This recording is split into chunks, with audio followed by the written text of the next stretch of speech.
Assalamualaikum warahmatullahi wabarakatuh. Welcome again to my YouTube channel Share Knowledge. Kita lanjutkan aktivitas kita membaca teks bahasa Inggris untuk menambah kosakata sekaligus latihan pronunciation dan memperlancar bahasa Inggris kita. Ya. Ini website vegetablegardenblog.com. Ada artikel di sini, one dragonfly can eat 100 of mosquitoes per day. Keep these plants in your yard to attract dragonflies. Oke, kita akan baca artikel ini. Lumayan panjang artikelnya, jadi akan lumayan banyak kosakata yang akan kita dapatkan dari teks ini, sekaligus menambah wawasan kita ya. Oke, mari kita baca. One dragonfly can eat 100 of mosquitoes per day. Keep these plants in your yard to attract dragonflies.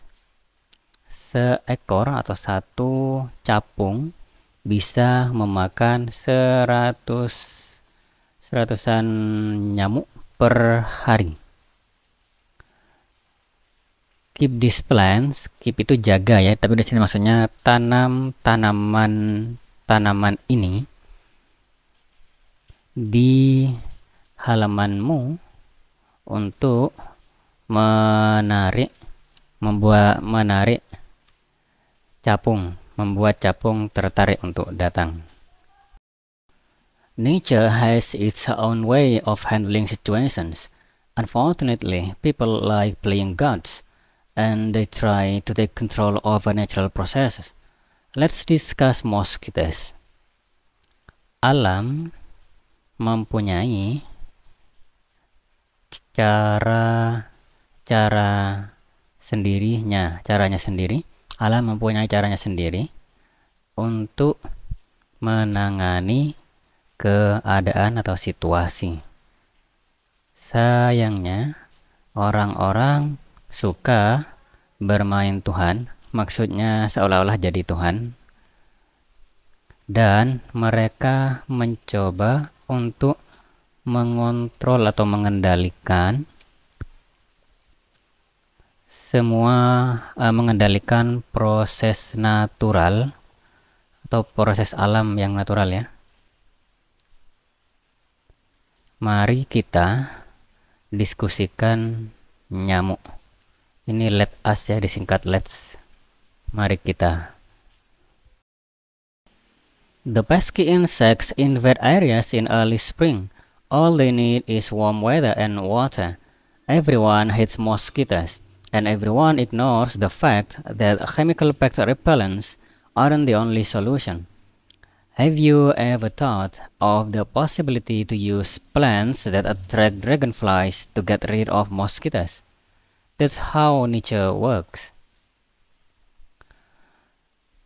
Serangga pengganggu, insects itu serangga pengganggu menyerang area atau daerah di awal musim semi. Semua yang mereka butuhkan adalah cuaca hangat dan air. Setiap orang membenci nyamuk, dan setiap orang mengabaikan fakta bahwa pengusir nyamuk yang berbahan kimia, repellents, pengusir nyamuk berbahan kimia, bukanlah satu-satunya solusi. Sudahkah kamu atau pernahkah kamu berpikir kemungkinan untuk menggunakan tanaman yang menarik atau mengundang capung untuk menghindari nyamuk? Begitulah alam bekerja. Dragonflies do wonders when it comes to controlling mosquitoes and other insects. Capung melakukan keajaiban ketika atau dalam hal mengendalikan nyamuk dan serangga lainnya. Insects itu serangga yang lainnya. Dragonflies and mosquito control. Dragonflies are really important when it comes to controlling mosquito populations. They eat both mosquitoes and the larvae. So it's time to get those dragonflies near your home. Capung dan pengendalian nyamuk. Capung sangat penting dalam hal mengendalikan populasi nyamuk. Mereka memakan keduanya, nyamuk dan larvanya. Maka ini waktunya untuk mendapatkan capung-capung itu di dekat rumahmu. Maksudnya untuk memelihara capung dekat rumah ya, bukan melihara sebenarnya. Ya, membiarkan capung-capung ada di dekat rumah. 10 plants that attract dragonflies. You will need trees, shrubs, and other types of plants. Young dragonflies will need somewhere to hide. Dragonflies also like to prey on pollinators such as butterflies, beetles, wasps, moths, and other tiny insects. In other words, you will have to plant blooming plants too. Water plants that grow near and within ponds are also beneficial. 10 tanaman yang menarik minat capung. Kamu akan memerlukan pohon atau tanaman atau tumbuhan ya, kemudian semak-semak, shrub, kemudian jenis lain atau tanaman jenis lain. Capung muda akan memerlukan tempat untuk bersembunyi. Capung juga suka memangsa penyerbu ya, hewan-hewan penyerbu, pollinator seperti butterflies, kupu-kupu, kumbang, tawon, kemudian ngengat, dan serangga kecil lainnya, other tiny insects. Dengan kata lain, kamu harus menanam tanaman berbunga, blooming plants juga. Tanaman air yang tumbuh di dekat dan di dalam kolam ikan juga bermanfaat. Land plants. Dragonflies mate and lay their eggs in water, so you will have to consider building a pond in your backyard. There are other ways to attract dragonflies. Use the following plants to increase the number of dragonflies in your backyard. Tanaman darat. Capung, kawin, dan meletakkan telur-telur mereka di air. Sehingga maka kamu harus mempertimbangkan untuk membangun sebuah kolam di halaman belakangmu. Ada cara lain, otherwise, untuk menarik minat capung. Gunakan tanaman di bawah ini untuk menambah jumlah capung di halaman belakangmu. Number 1. Black-eyed Susan, Rudbeckia hydra. It attracts butterflies and pollinators. The wildflowers thrive for a couple of years in warm areas and die off in winter. Black-eyed Susan adapts to every type of soil and likes full sunlight and regular watering. Ini nama tanamannya ya, Black Eyed Susan. Ini atau itu menarik minat kupu-kupu, menarik minat kupu-kupu dan hewan penyerbu. Bunga liar berkembang atau tumbuh subur ya selama beberapa tahun di wilayah yang hangat, area yang hangat, dan mati di musim dingin. Black Eyed Susan ini juga beradaptasi terhadap setiap tipe atau semua tipe tanah, jenis tanah apapun dia bisa, dan suka matahari full, sinar matahari secara penuh, dan penyiraman yang secara teratur terus menerus. Oke, seperti apakah tanaman ini? Coba kita cek di Google. Seperti ini tanamannya. Oke, ini saya cek di Google. Number 2, swam milkweed, Asclepias incarnata. It's a close relative to common milkweed. Swam milkweed has white and pink flowers that grow back every year. The perennial plant attracts dragonfly prey and grows well in moist and sunny areas. Nomor 2, ini nama tanamannya. Ini merupakan kerabat dekatnya milkweed pada umumnya, tanaman milkweed ya.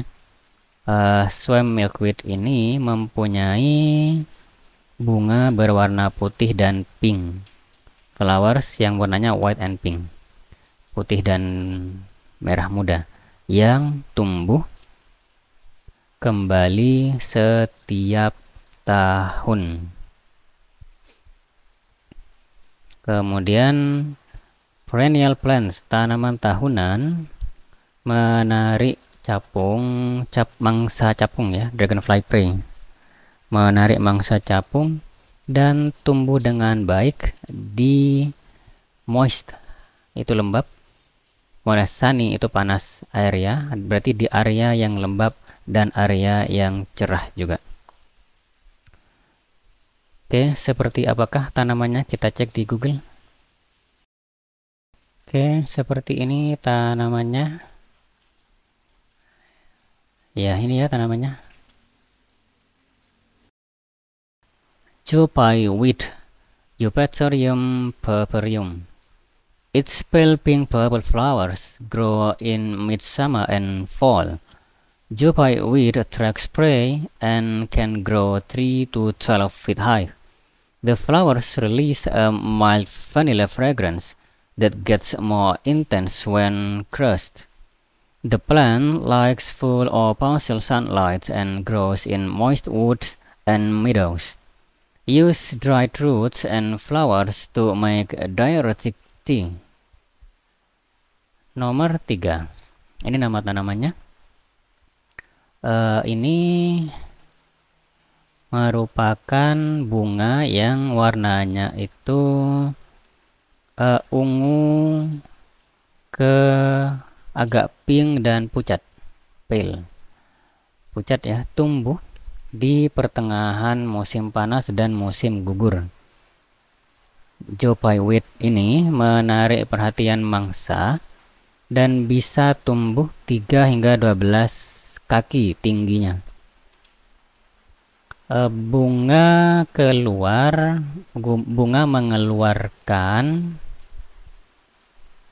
mengeluarkan aroma vanila yang lembut, mild ya, aroma vanila yang lembut yang semakin intens, artinya semakin menguat ketika dihancurkan.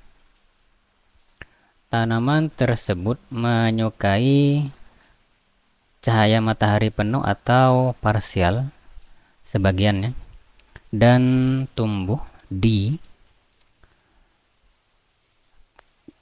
hutan yang lembab ya, atau moist woods, di hutan yang lembab atau padang rumput yang lembab. Gunakan akar, dried itu kering, akar dan bunga yang kering. Gunakan akar dan bunga yang kering untuk membuat diuretik teh atau teh diuretik. Oke, seperti apakah bunganya? Kita cek di Google. Seperti ini bunganya, hampir sama dengan yang tadi. Coba yang tadi seperti ini. Oke, agak mirip ya. Oke, yang ini. Number 4. Meadow sage, Salvia marcus. It's a perennial plant with gorgeous purple flowers. It likes full sun but also grows well in partial shade. Pick spots that offer morning sun and afternoon shade. Once fully grown, the plant doesn't need too much water and thrives well in drought. However, the lack of water may cause problems. Nomor 4, meadow sage, Salvia marcus, ini nama tanamannya. Ini merupakan tanaman tahunan dengan bunga warna ungu yang sangat indah. Ini menyukai matahari penuh, tapi juga tumbuh dengan baik di daerah yang terkena sinar matahari sebagian, atau teduh sebagian ya. Ambil spot, ambil daerah, atau pilih tempat yang menawarkan atau maksudnya terkena sinar matahari pagi dan sorenya terkena naungan sore hari. Ketika tumbuh dengan penuh, sudah tumbuh penuh, tanaman tersebut tidak memerlukan terlalu atau begitu banyak air dan tumbuh dengan baik atau tumbuh dengan subur ya di kekeringan. Namun kekurangan air mungkin menyebabkan masalah. Seperti apakah bunganya? Kita cek di Google. Oke, seperti ini tanamannya, warnanya ungu. Number 5. White Yoro, Achillea millefolium. The perennial wildflower has big clusters with 20 to 25 flowers. It's disease resistant and attracts butterflies and parasitic wasps. White Yoro likes full sun, dry to medium moisture, and well-drained soil. Nomor 5, White Yoro, ini nama tanamannya.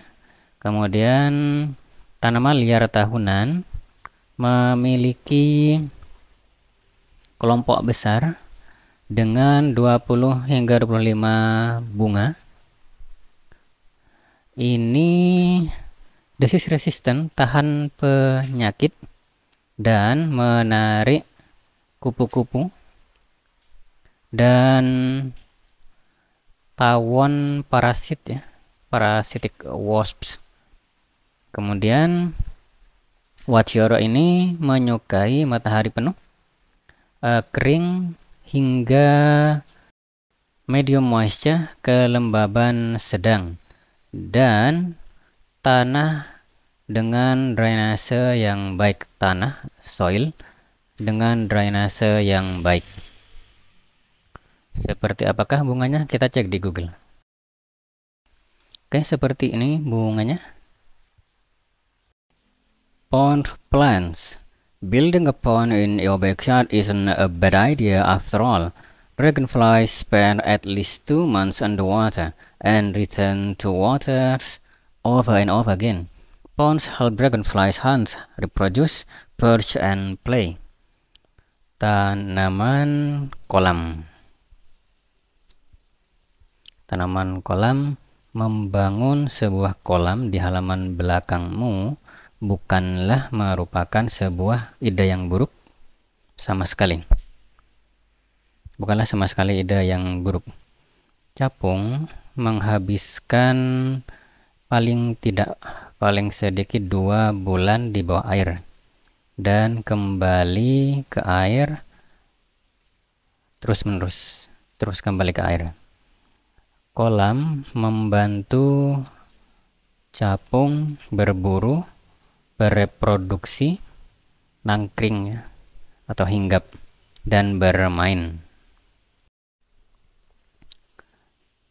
You will also have to get some rocks and place them around the pond. Dragonfly larva needs rocks to hide and grow underwater. Place sticks around the pond to give dragonflies a place to land on. Kamu juga harus mendapatkan beberapa batu dan tempatkan mereka di sekitar kolam. Jadi kamu harus mengambil beberapa batu ya dan tempatkan di sekitar kolam. Larvanya capung memerlukan bebatuan untuk bersembunyi dan tumbuh di bawah air. Letakkan tongkat di sekitar kolam untuk memberi capung tempat untuk mendarat, untuk hinggap. Number 6. Arrowhead. Sagittaria latifolia. Arrowhead, also known as duck potato, is an aquatic perennial that grows above water level. Adult dragonflies land on the plants or lay eggs. Use the tuber of the plant and push it into the underwater soil in spring. Weigh it down and don't worry about any submerged larvae. And don't worry about any submerged leaves. They will grow really fast. Ini nama tanamannya nomor 6. Arrowhead ya, nama tanamannya. Juga dikenal sebagai duck potato.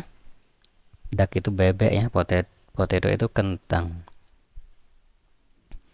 Merupakan sebuah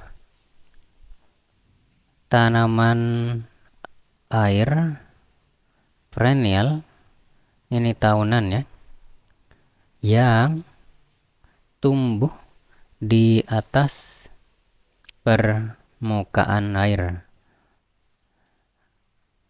Capung dewasa hinggap di tanaman tersebut atau meletakkan telur-telur mereka.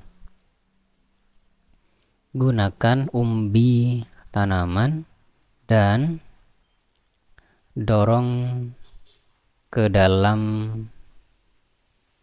tanah di bawah air, underwater soil, pada musim semi. Weigh it down. Dan jangan khawatir tentang daun yang tenggelam, submerged leaves, daun yang terendam. Mereka akan tumbuh sangat cepat.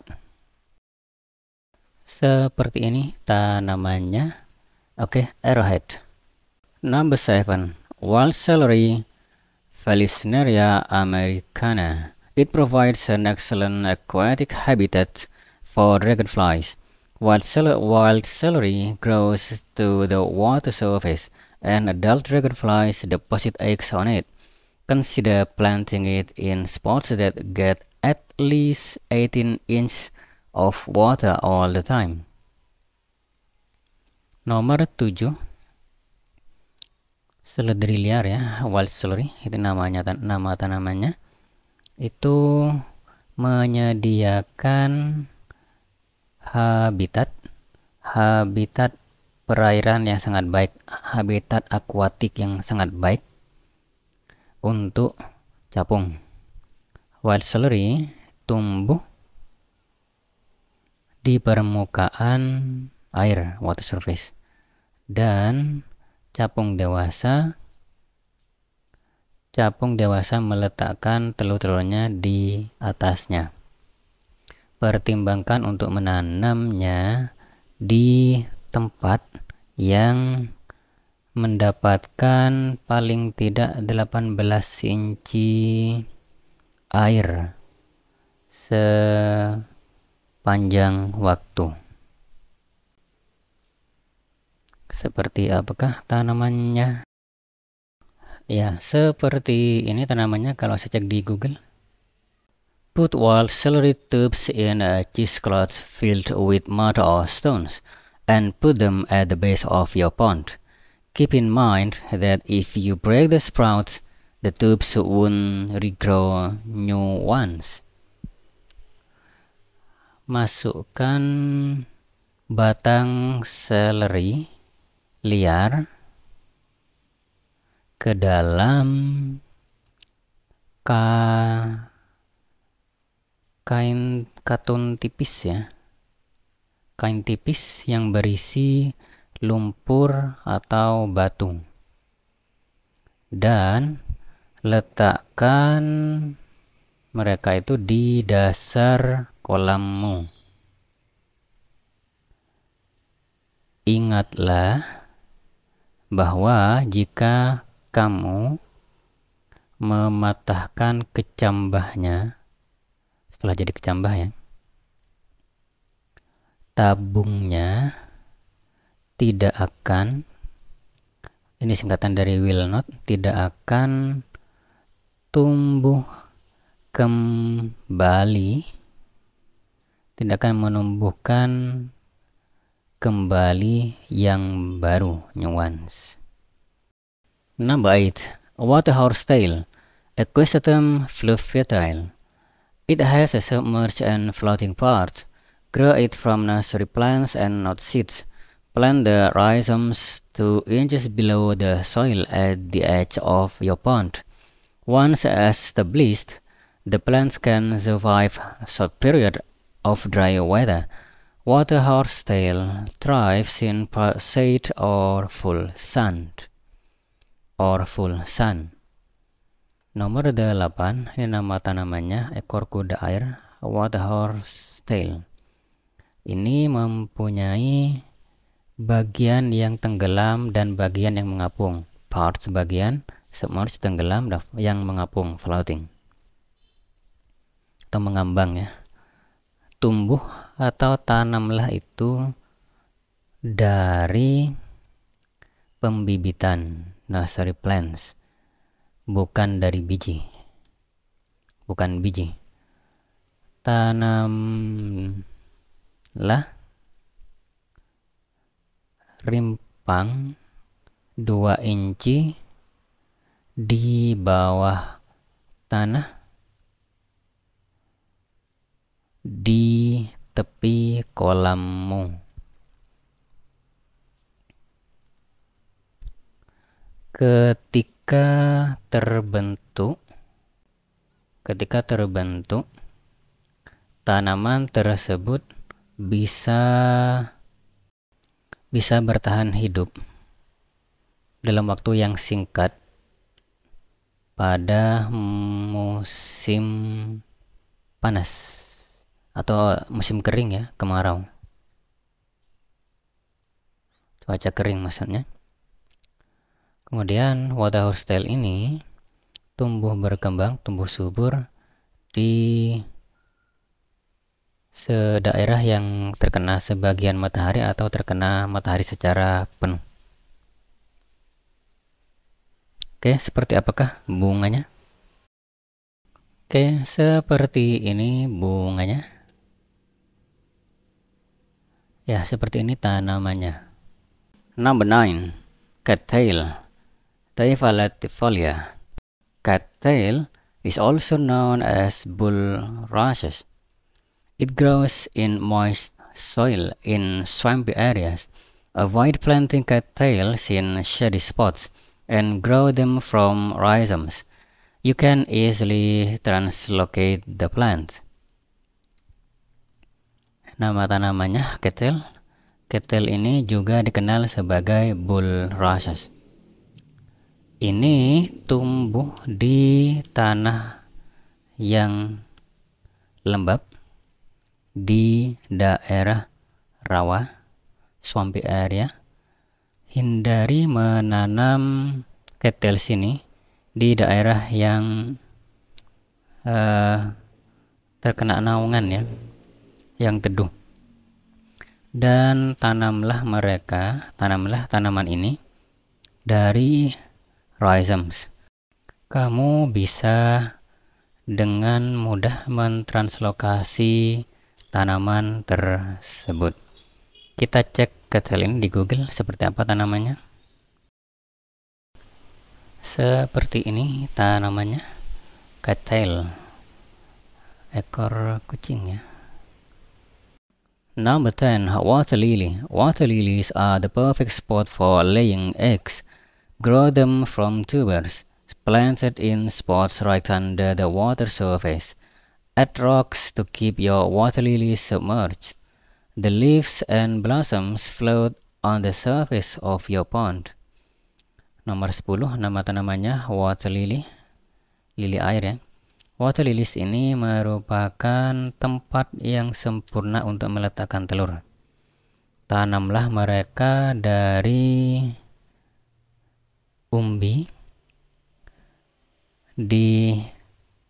yang ditanam di tempat yang tepat yang ditanam di dalam pot tepat di bawah permukaan air. Tambahkan batu untuk menjaga lili airmu tetap terendam. Daunnya dan bunganya mengapung di atas permukaan kolammu. Oke, itu aktivitas kita kali ini, membaca artikel bahasa Inggris, menambah wawasan, menambah kosakata bahasa Inggris, memperlancar bahasa Inggris kita juga, latihan pronunciation juga. Oke, I think enough, semoga bermanfaat. Kalau ada yang menemukan kesalahan, silakan di komentar. That's all from me. Assalamualaikum warahmatullahi wabarakatuh.